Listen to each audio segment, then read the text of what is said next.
The thief runneth when nobody is even pursuing him. This is applicable to APC, and I want you to watch this video to the end.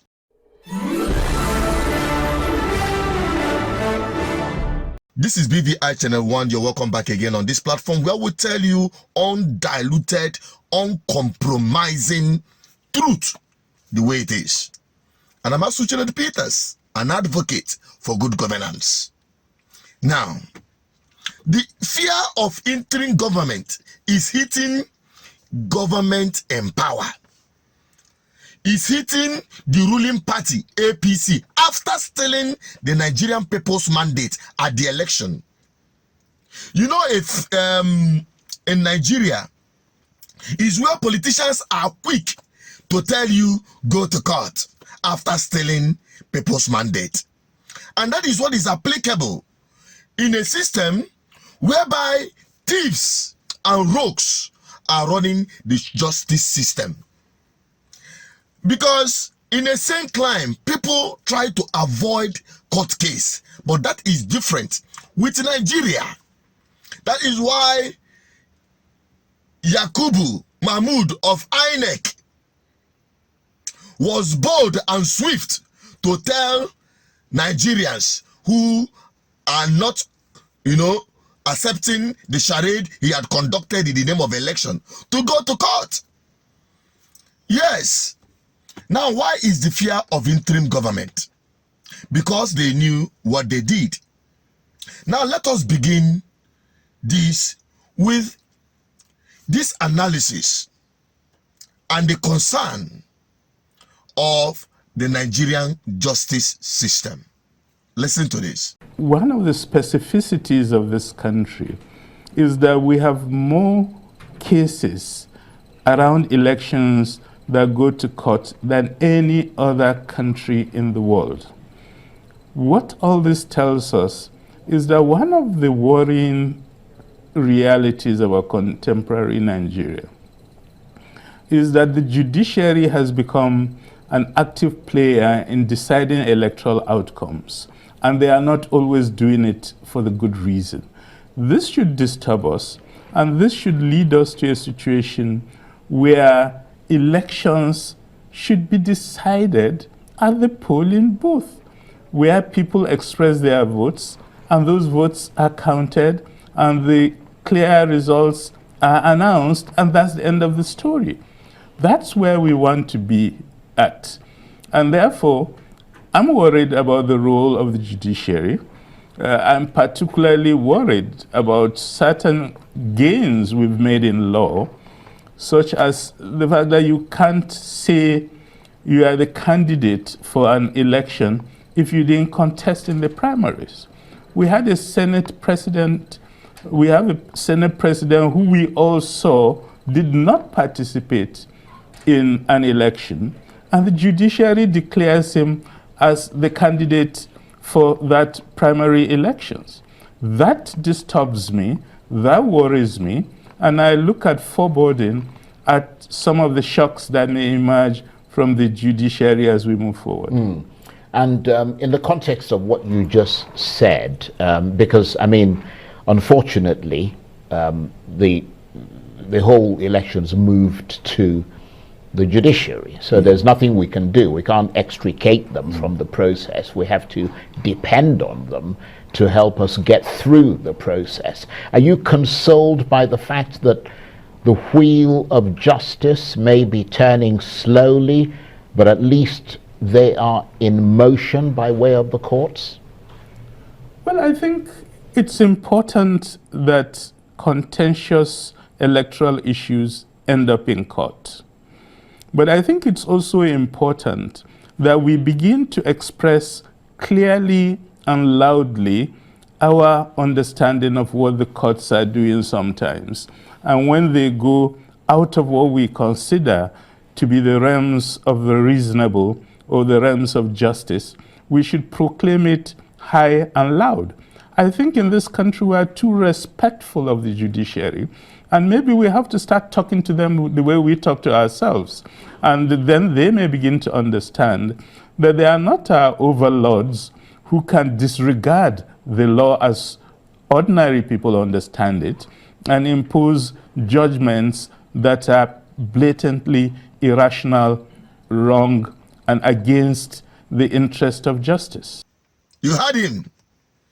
This is the greatest threat of the Nigerian democracy, talking about the justice system. Because the fear of Nigerians is much more with the justice system to abort justice. Nigerians, if you take sample opinion, you will understand they fear the Nigerian judiciary than INEC, because they have this track record of turning black to white. But I can tell you, they have been getting away with all this, but not until this time. Because in Igbo language, they will say, Okade rifone muanya, in interpretation. Rats know they shop from the plate of person where in eyes open, they look in plate. Nigerians have woken up to salvage their life and to defend their democracy. And that is why you see them go on the street to peacefully protest the outcome of the election. But the ruling party APC, the culprits, are afraid because they knew that their candidate and their INEC president-select do not meet the constitutional requirement to be even in the first instance declared the winner of that election. They knew. So they are apprehensive of what the outcome would be. But let me tell you, because there are so many narratives who want to put fear on the mind of Nigerians, because that is the tool of which they are using to manipulate and hold the people down. Fear. Fear for you to do the right thing. Fear that you will be killed. Because Nigeria has become a place where the citizens have no right. But the whole thing is changing. They are afraid that this protest that is hitting up here and there will snowball into something huge that will eventually abort their criminality to swear in an illegitimate government. A government that did not meet up with the constitutional requirement for a person to be called president. Just like this lawyer stated, to incite fear into Nigerian people. Matter, as you alluded on the top of your introduction, what the DSS is saying is essentially that some people are planning to wage a war against Nigeria. This move is undemocratic, it is illegal, it is unconstitutional. Section 1 of our constitution is very clear that no, Nigeria cannot be ruled, neither any part of Nigeria can be ruled other than through constitutional means. And the only means recognized by the Constitution is for people to win elections and to be duly inaugurated by the authorities stipulated by law. And therefore, it is unconstitutional. It is also criminal because what these individuals are planning is potentially what is called treason under our criminal laws, and it is punishable by death. It carries the death penalty, which shows that it is one of the most heinous crimes in Nigeria. Now, of course, the fact that this statement is coming from the DSS gives me hope, but also gives me concern. The concern is that the fact that the statement is coming from the DSS means that this is a very, very serious matter. It is a damn serious matter because we know that the DSS has never been reckless with statements like this. They are always serious, they are professional in what they are doing, and now that they are coming out with this statement, it shows that they do have hard evidence that some individuals are unfortunately planning to do something untoward, which will throw our country into chaos. Now, The positive side of the statement coming from the DSS is that since it came from them, it shows that the DSS and other security agencies are on top of the matter.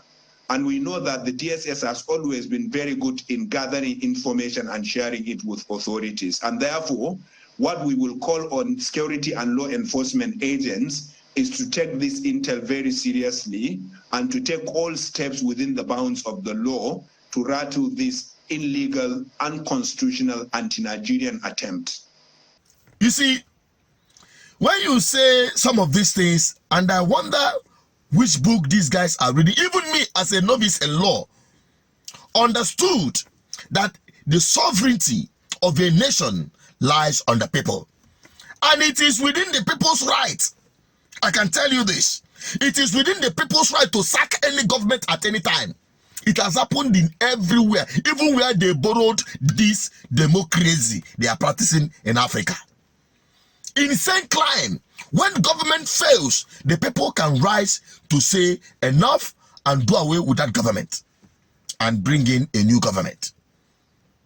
That is the truth. But that is not what we are even asking for in Nigeria. Because they will say, oh, they are breaking law. They are trying to, do coup against law, against government. Foul. We are not taking that extreme measure.